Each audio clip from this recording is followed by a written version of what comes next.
Oh, hello, and welcome to the channel. Today, we go starlight hunting. Or we're gonna get a whole bunch of the secret rare grandpas. That's probably more like it.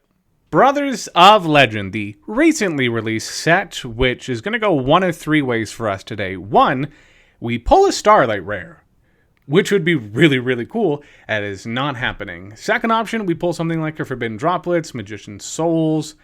That wouldn't be too bad either.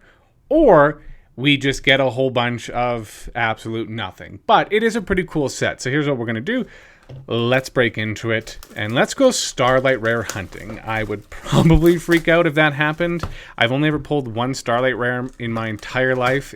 Thankfully, it was an Appaloosa. So that was a pretty cool experience. That was back when it was like a $300 card because nobody knew what the set was going to be like. So now we sort of know what Starlight Rares are worth. So let's get into it. Our very first pack, we are going to see Detonate, Eidos, the Underworld Squire, Hidden Fangs of Revenge, Rank Up Magic, Argent Chaos Force, and a great start, Relinquished Anima. I like this card a lot, and it looks really nice in a secret rare. It's kind of weird that it's been out for as long as it has been, and that's only the first reprint of it, the second printing ever. The first being in Dual Overload, which came out, seems like forever ago. Back when we thought that Halki Fibrax was going to be completely warping, and all it did was, well, it did warp the format. It got rid of every single good tuner. And a number 99, Utopia Dragonar. Ooh.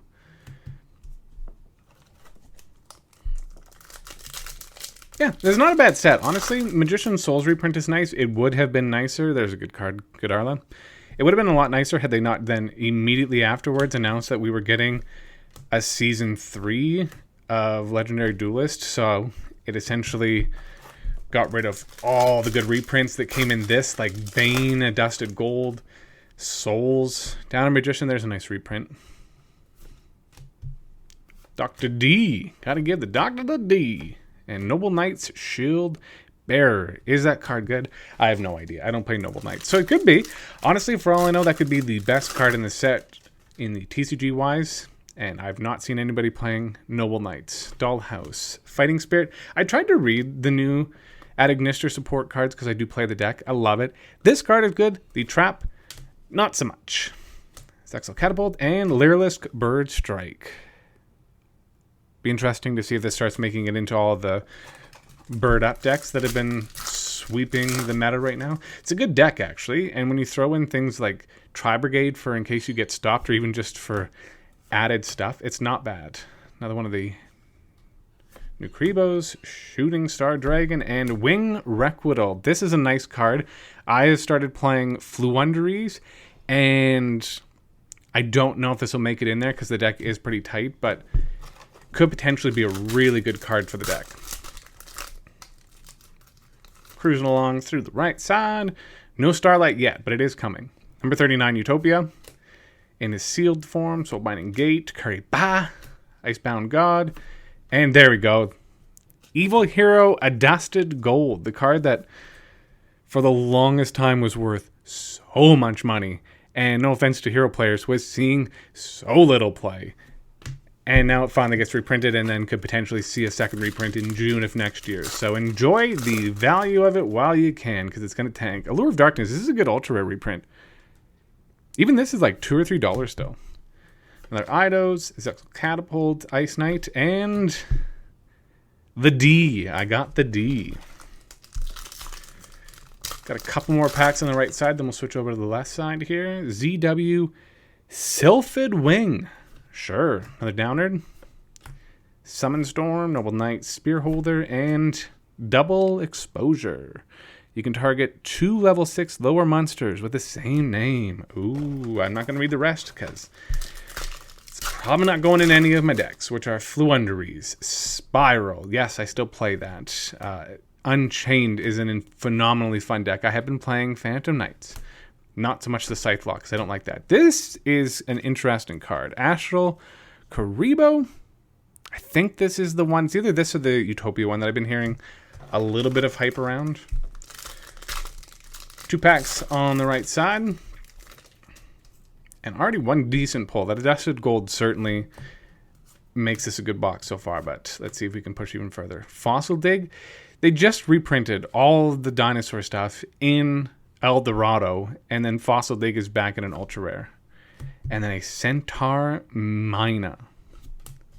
Sure, why not? Last pack of the right side, finish strong. Horse of the Floral Knights. The Deal of Destiny, another Lure Darkness, good card. Right Hand Shark. I've seen some funky things with the shark deck, and there he is, Grandpa DeMeadow. Grandpa, hello. It's probably super offensive to any Italians out there.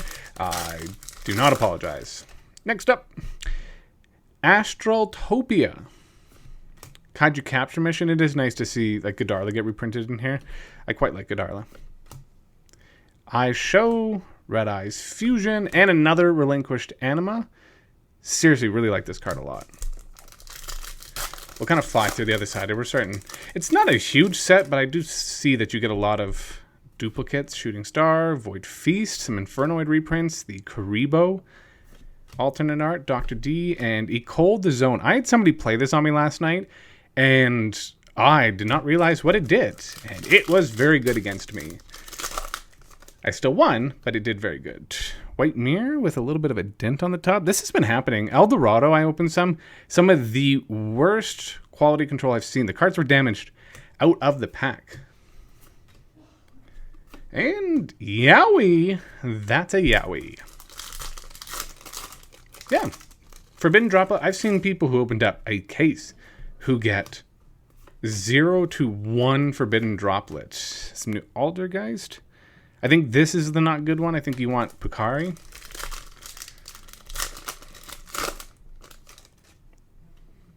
And then the link, I have no idea if the link for Altergeist is good either. Starlight Road, this just got reprint again. And Infernoid Tierra. I've only played against Infernoids like once, and I know that they're a decent deck. I don't know if I'd ever pick it up, but I mean, you got it. There's another Godarla. Honestly, this will probably be one of the ultra rares in this set that over time just slowly creep up and people don't realize it. One of the best artwork recently. What do we got? 6 packs left. Cutting it close for a Starlight rare.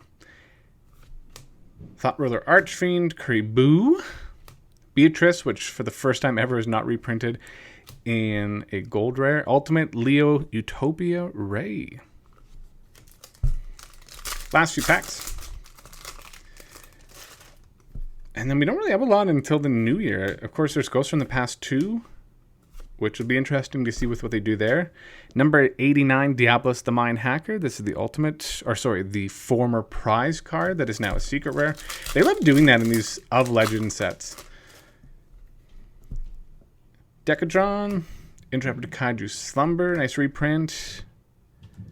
Something going on with the name of the Ouroborogos, Sage, Karibon, and Stealth Kragen Spawn. Again, seen some really cool stuff with the recent support for the fish in the water.